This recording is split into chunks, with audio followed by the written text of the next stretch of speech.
I think the ACC they lack star power. When I say star power, I'm talking about players and you know, Jordan is gone, Worthy is gone. Not even that. Tim Duncan was ACC. Let's just look at some of the greatest Hall of Famers and all that. Like, Yeah. who comes out? Who's come out of the ACC in 5? Kyrie went to Duke.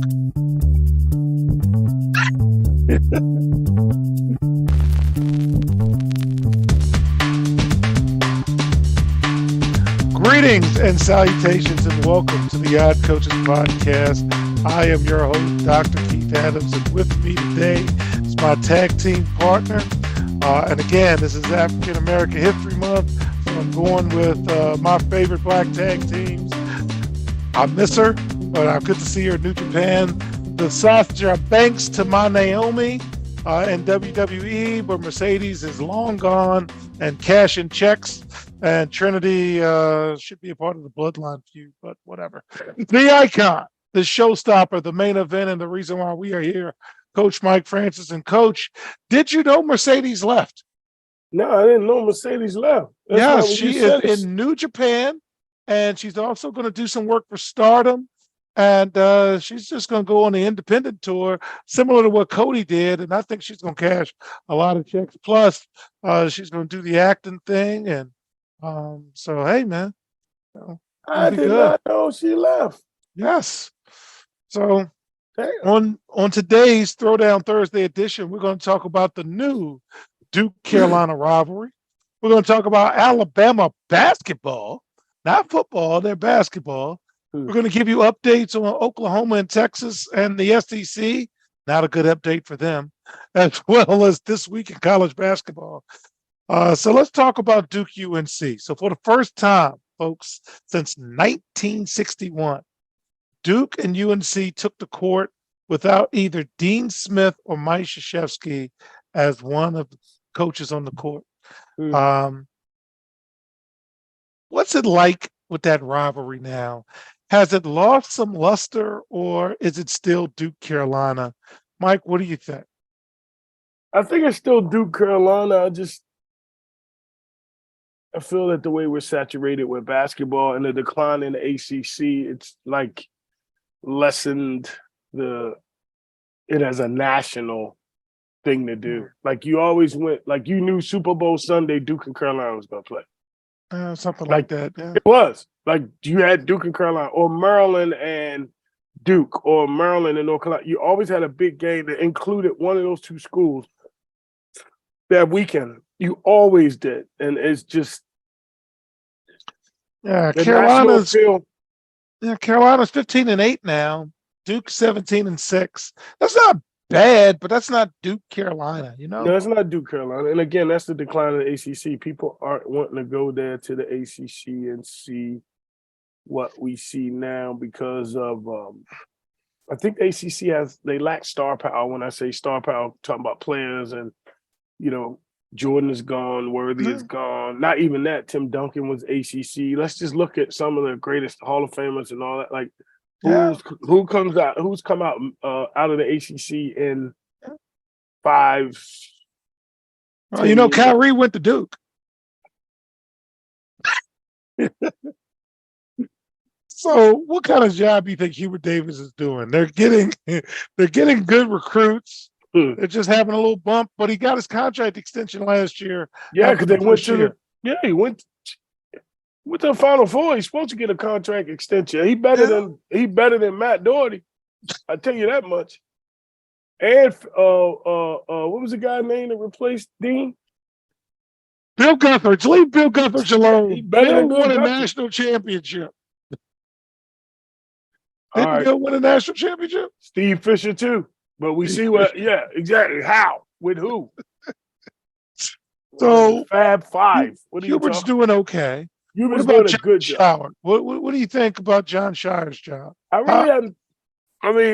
He's a different kind of guy, he's a little different than Coach K. I think the kids love his style. Kids love his he has probably a stronger connection with his players than Coach K did. I don't think he's not doing a good job. But I do know he ain't getting the calls that Coach K used to get, and that can change the complexion of a game real quick. A lot of times people paid attention to North Carolina and Duke because it was Dean Smith and Mike Hmm. Krzyzewski. Like they were Yeah. bigger than the program, though they never portrayed it that way. They always played it down home, laid back. Like same with Jimmy V. Like they never took it as I'm the show. Yeah.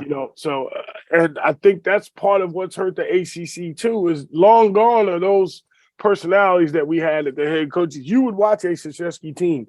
You would watch Dean Smith team. You would clock to the Dean Smith coaches clinic. If he spoke, it sold out immediately. Yeah. Coach K came to town. It sold out immediately. We don't have those personalities for as players or coaches in the ACC no more. And I say we because Maryland left and went to Yeah. the Big Ten. Yeah. And so the ACC has lost that. Like as opposed to like when the Big East was a Big East, you had John Thompson, you had Rolly Massimino, you had Calhoun, you had Lou Carnesecca. Yeah. oh my God, Lou Carnesecca. Yeah. The sweater, Yes. like you had personalities and you had that connection. Like any one of them dudes could come in your room and recruit your kid. Even going back to the left. How do we forget Boeheim? Dang. Jim Boeheim, probably one of the most successful top 2-3 guys, most success in Big East history, is still doing it. Yeah. Like that's, and I think that's what's going on now with the change. Carolina, this coaching change got them back to where they should be going, in my opinion. It's still out on Duke because this is the first time they had anyone else there. So I don't want to judge Shire, but I can tell, I look and see a different connection with his players. Like I think Coach K's kids were afraid of him more than they respected him. And that's a difference, a major difference. 100%. They probably respected him after they left, but you can see Shire's kids respect him now. Like you can see that. And you know how it is when you have that relationship, they'll do anything for you. Yeah. So speaking of Carolina, Pitt basketball coach Jeff Capel had a situation because his brother Jason is on his staff. And in a video reviewed by ESPN, an animated Jason Capel was standing in the hallway of the Dean Smith Center following the matchup and can be heard complaining, "Check the record book. My boys did work. I ain't got nothing to say. All I did for this program, and y'all disrespected me." There was some tweets. There was some words said, which made me pause because there's been a couple of times where people have gone back to schools and it just hasn't been, hugs and kisses. One, did you see the story? And two, any thoughts on it? I did not see the story. And again, I'll say we talked about on the Capel other paid show. with Matt Doherty. I get that. Yeah. But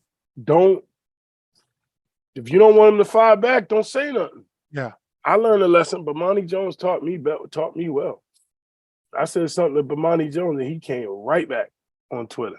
Right back. So you got to take it. All you can do is laugh. Me and Eddie Jackson laughed the whole time. Like if you're going to say something, it's going to come back. So if North Carolina basketball did tweet something on their website and say something about it, then he has a right to respond to that public, what they did. He has a right to respond. So, and if you don't like it, oh well, don't get mad at him. Don't try to blow it up now. Oh, look what he did. It's not unsolicited.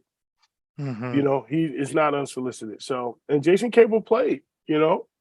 These guys played, Jeff Capel, Jason Capel, the family. I mean, they're players. So don't come at him like that. And he did his best when he was there.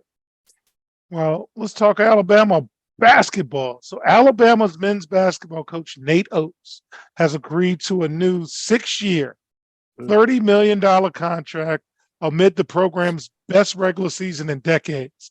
Now, that's a nice contract, 6 years, $30 million. But boy, that's not the football numbers we've been talking about the last couple of years. Oates will average $5 million plus incentives over the deal running through the 28-29 season.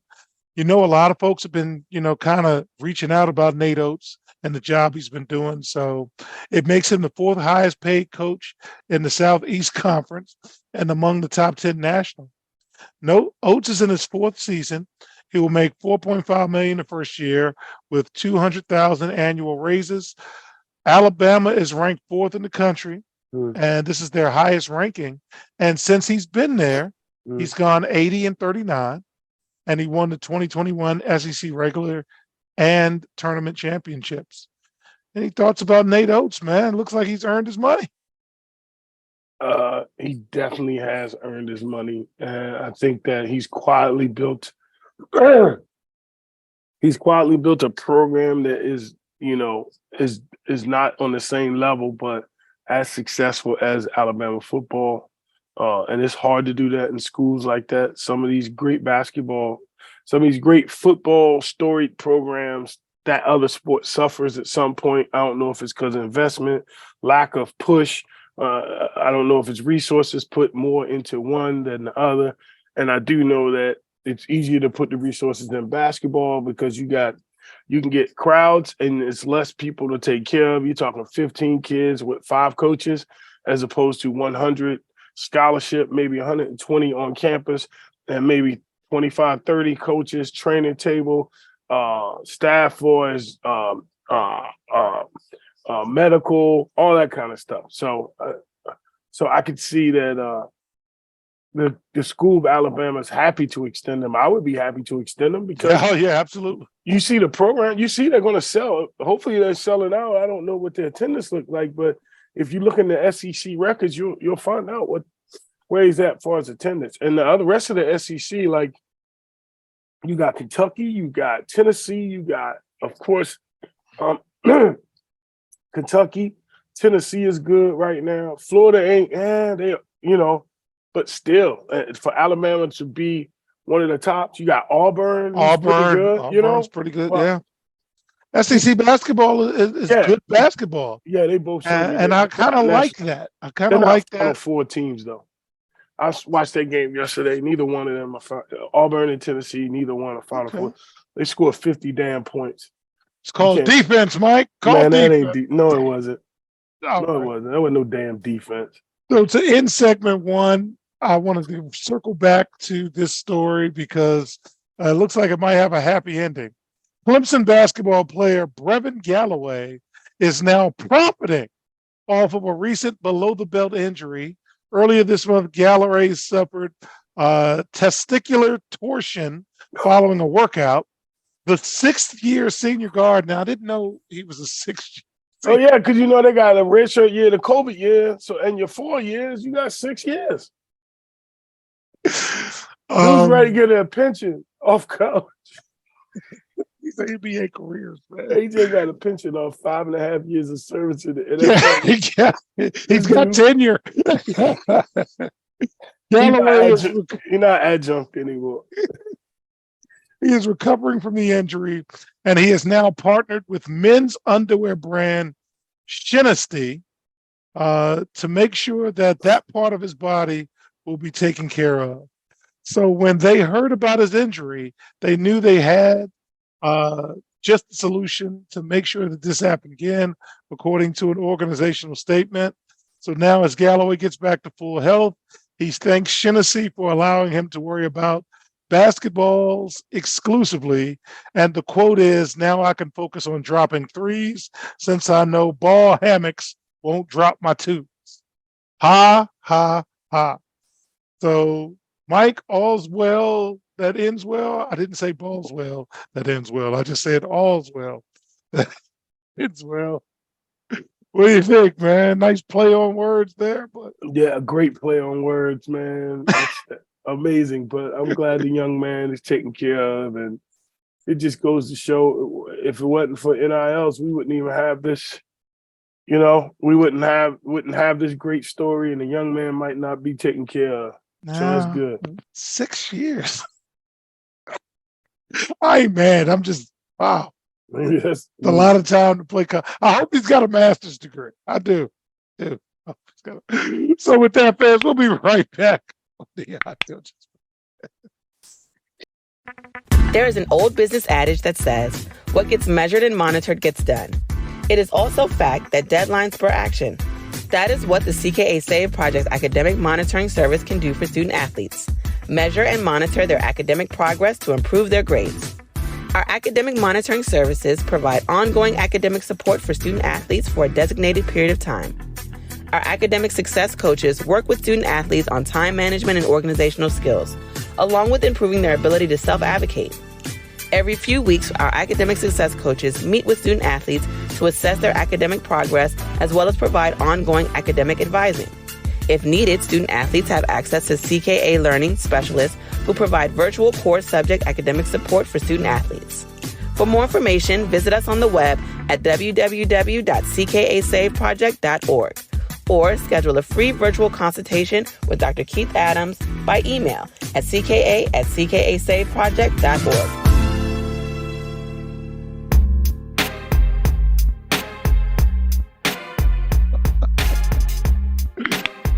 Welcome back to the Ad Coaches Podcast. And in segment 2, we got to talk more about Oklahoma University in Texas. As anticipated, the negotiations for Oklahoma and Texas to leave the Big 12 a year early to join the SEC in 2024 have stalled, and a deal is not expected to come to fruition. After weeks of negotiations, let them guys go. Nope. Texas and Oklahoma are still slated to join the SEC in 2025 because they could not come to terms on a complex negotiation involving two schools, two networks, and the Big 12. We're talking about Texas and Oklahoma. We're talking about ESPN and Fox, and we're talking about the Big 12 all coming to agreement.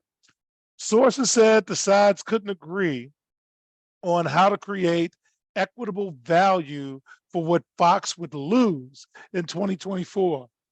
Again, you can just say Fox said, "Nah, man, if you ain't got the check, I don't know your name." Okay. Ever since Oklahoma and Texas agreed to join the SEC, there's been just a number of conversations surrounding their ability to leave the Big 12 early. Schools are contractually committed to play through the 2024 season, covering 4 full seasons since the decision to switch conferences. In recent history of conference alignment, that has been an unprecedented amount of time to play out for a departing member. So it is unlikely they're leaving, and Oklahoma's going to play with the Big 12. And I am anticipating some strange calls during these football games. Oh my God, it's going to be crazy. It's going to be nuts. Go ahead, share your thoughts on that. What do you think, sir? I think it's going to be nuts. I think they're going to have them two going to rival the league for most penalties. They're going they're going to rival the league for the most penalties. They're going to be in situations that investigations may happen as far as recruiting or whatever it may be, because they're not going to be happy with them leaving. So you got to understand, they're not letting them go. I see issues coming. This is going to be a long season for them. Both of them. Yes. All right. So let's go to Colorado football. We followed National Signing Day. We said we were going to follow it. About Miss Jenkins. Go ahead. Not say that, but you know she got it anyway. Deion Sanders proudly recited the numbers from his first recruiting class. 2 5-star recruits, a number 23 overall class ranking, which is the highest in 15 years at Colorado. And then a quick reminder, he ain't done, not by a long shot. We're not recruiting just no ordinary Tom, Dick, and Harry, Sanders said on signing days. We're recruiting some guys that can light up the scoreboard and prevent touchdowns from occurring. We're coming. We serious about that. Hope is in the house. Hope is in the air. Hope is in the city. Hope is in the community. Mike, Deion's been active on Twitter too, targeting recruits in various states, saying, "Hey, come on through." What do you think about how he did for his first signing day in Colorado? Not bad. I think that, again, it was some bullshit going on with the rankings. Like, I think that I told you before, the whole game when, the guy who used to run the number 1 prep magazine, and he's in charge of the Army All-American game, All-American Bowl, and they get down there and tell you to announce who's recruiting you and only say that team for a certain amount of time, and that's how your stars go up and all this kind of stuff that really, really, really paints recruiting, if you ask me. Like, and they did that with AJ. So guys lost stars when they committed or said they was going to commit to Colorado because these companies unfortunately have these relationships with certain coaches. And also, it's easy to slant and gang up on Dion for what he's doing. He's bucking the system. Mm-hmm. And when you buck the system, that first person who does it always meets so much resistance, And there's a lot of people that don't want to see, there's more people that don't want to see him successful than it is that do want to see him successful because he's doing it his own way. He's not doing it the traditional way. And I always say, policy is easier to change than tradition. That's why we still have the racial issues and everything that's going on. That's why I still segregated proms in Georgia. Like that, there's things like that in certain counties because tradition lasts longer than policy. Mm. So what Dion's done has made me care about Colorado football. So we're gonna cover. So that's the Dion effect. Yeah. 2, that schedule's tough though. So this first year, I do want to go out there. What time of year again? Not now. I don't like snow. I don't either, but I do want to go see what he's doing. I have I'm inspired by what he's doing and doing it his own way and not letting anyone else tell him anything different. And if you've seen everywhere he's been, it's been successful, but because it's not other people telling him how to do it, the way he should do it, and in charge of him, so to speak, they don't like it. Like I can't really say the word, I'll just say uppity because he not, following the rule of someone else or direction of someone else. Yeah, I'm looking at their schedule. They're at TCU, Nebraska at home, Colorado State at home, at Oregon, USC, at Arizona State, Stanford, UCLA. Man, ain't nowhere. But I ain't worried about a game. I'm talking about practice. I'm talking I want to be, that's where the show is. People don't realize that. Tempo. Yeah, we the coaches. Like you know how it is. Practice. That's one of the things I liked about your practice, Mike. And when Mike was football coach, he graciously let me come to a couple of practices. And I just love the station tempo. And one of the things about my practices is we used the clock and everything was movement, not a lot of standing, because in the game we got to move. So my AD always wondered why you need it. Because we play with the clock. Why am I not? Come on now. Yeah. All right, let's get to Alabama football. And I am sorry I did not have a chance to reach out to our Notre Dame correspondent, Jake Sharler, but always a shout out to him and his wife, Melissa, who celebrated 10 years at our local NBC4 station. So congratulations on that. But Notre Dame offensive coordinator Tommy Rees has accepted the job to become Alabama's offensive coordinator. So I'm pausing on this, Mike, because they tell me he's one of the bright young minds. He spent the last 3 years as the OC after joining the program in 2017 at Notre Dame. He went 31-8 as a play caller at Notre Dame. But all he knows is Notre Dame. Is this a move that, it gives Alabama some young in the staff? You do need some young folks in there. But is this a little too much too soon? What are your thoughts on that? Did you say his last name was Turner or Shanahan? No, his name is Tommy Rees. Oh. But he used to be the Notre Dame quarterback. Yeah. No, but his father was a coach at Wake Forest. Like just I do not. See. Okay. Yeah. So it goes. That's why I asked the question the way I did. Like we talked about this whole thing earlier. You talking about it might not be too young. He got the last name for the connection. Okay. So I mean, I'm not saying he's not good, but again, there's quite a few guys that may have been qualified, just as qualified, a little longer in the tooth, more mature, but they don't fit, the box. We will see, because we're looking at how these teams are being developed. Finally, in this segment, there's a position I've been eyeballing, and that's tight end.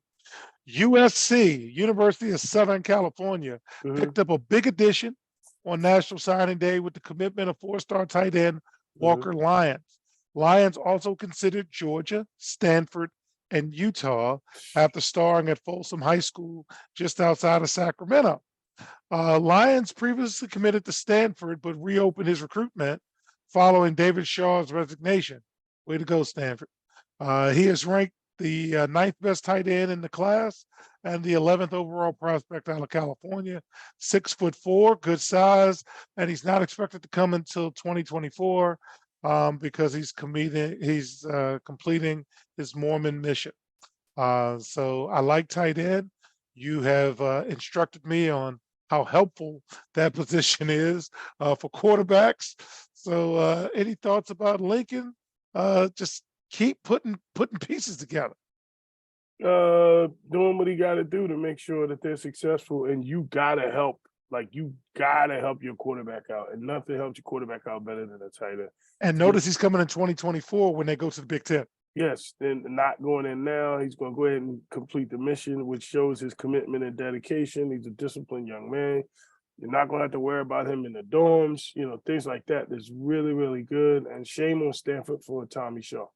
David Shaw. Mm-hmm. All right, so fans, when we get back, we are going deep into the rankings, deep into developing your strategy for March. We're going to cover a lot, and we're going to do it every week in segment 3 as we get you ready for March Madness. We'll be right back on the Odd Coaches Podcast. The reviews are in for Dr. Keith Adams' book, Finding the Balance, My Personal Journey to Academic and Athletic Success. College professor and student-athlete academic expert Dr. Lisa Rubin said, "There is nothing out there like this book, so I do hope people will pay attention and give it a read." Former George Mason standout Fowler and Campbell said, "Consider this book an opportunity to work directly with Dr. Adams, just like I did. I assure you that there will be something you can take away that will be useful to you throughout your personal journey." Ryan Waite, a recent college graduate who is a software engineer, said, "I like how the book is based on research, which makes it good for general students as well as student athletes." The book serves as both a memoir to Dr. Adams' 30-year academic and athletic career, as well as an instructional guide to assist student athletes, parents, coaches, teachers, and administrators navigate through the challenges of finding a better balance between academic and athletic success. The book includes over 15 personal stories and anecdotes from Dr. Adams, along with numerous former players and colleagues from a variety of sports and endeavors. You can order your copy at www.ckasaveproject.org. From the main page, simply click CKA Save Project Services and order the Find the Balance book. For more information, contact Dr. Keith Adams by email at cka@ckasaveproject.org.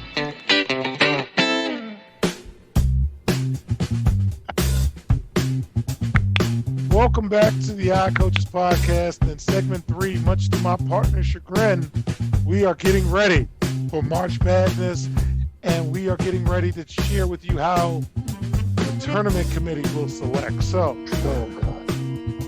this week's top 5 in the net rankings for men's basketball. Number 1, Houston from the American.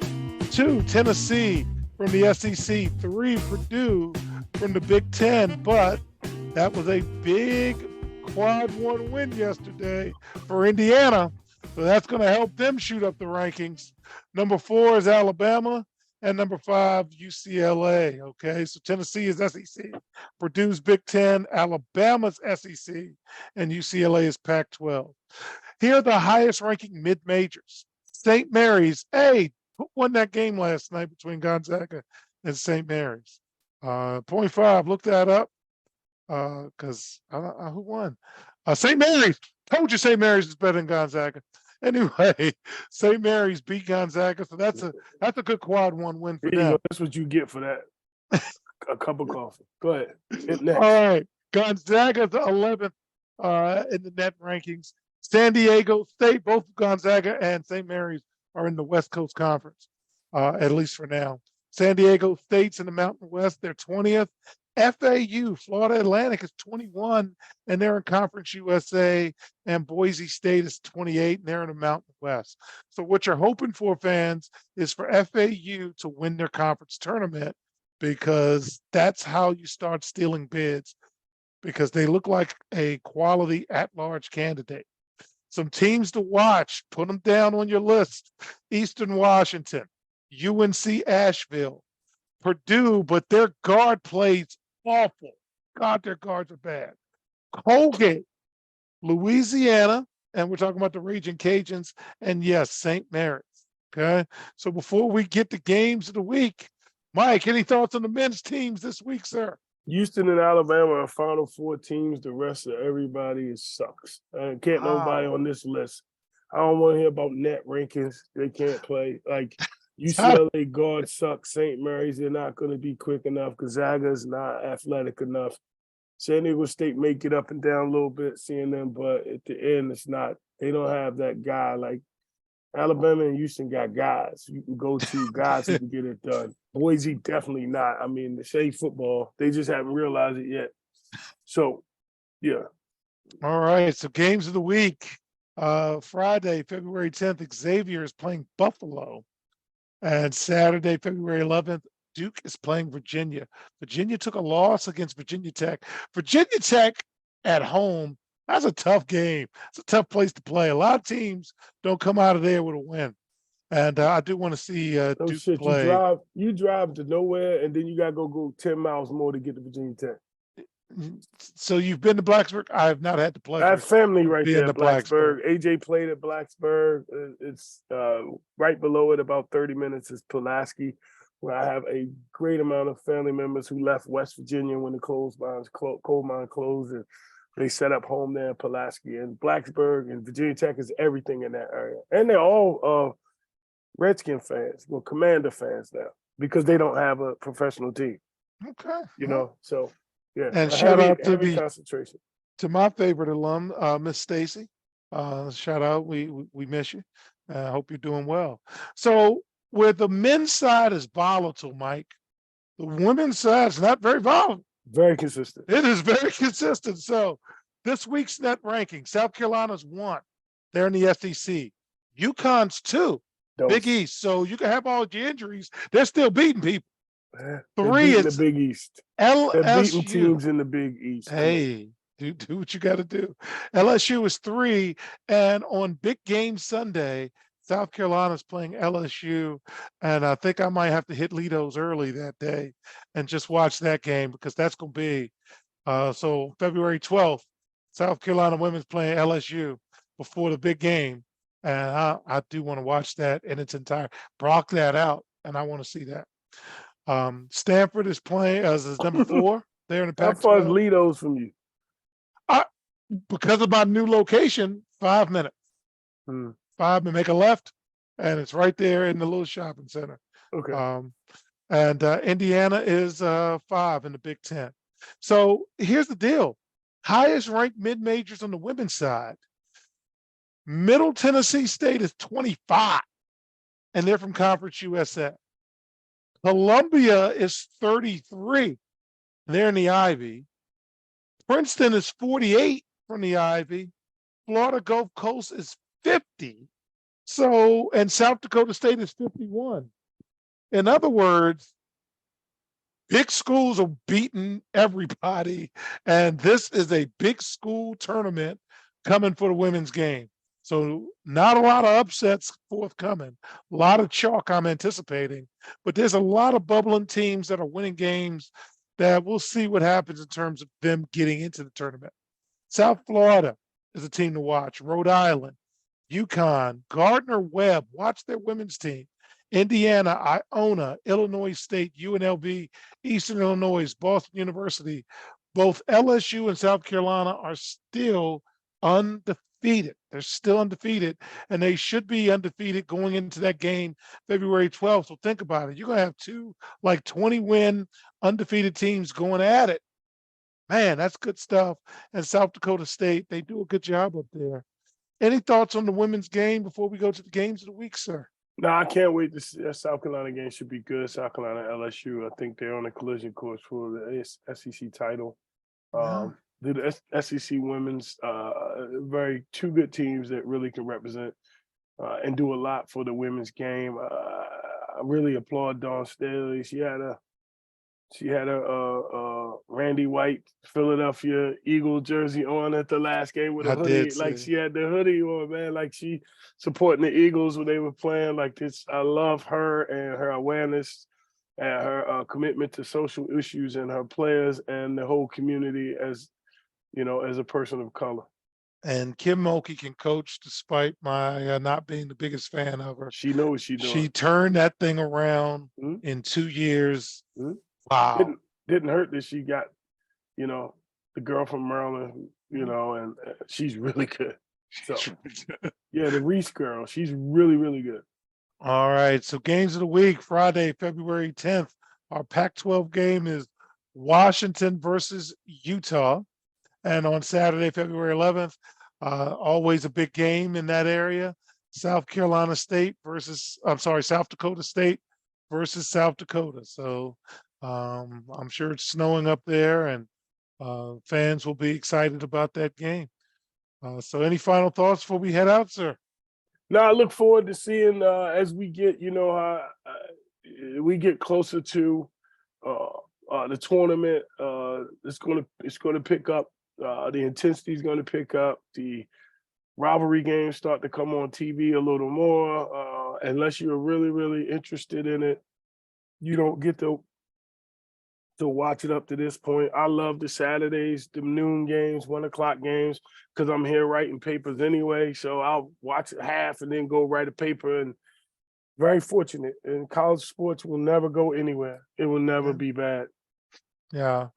So on behalf of my tag team partner, Coach Mike Francis, I'm Dr. Keith Adams saying thank you for listening and or watching the Odd Coaches podcast, and we will see you on the sidelines. Till next time, take care.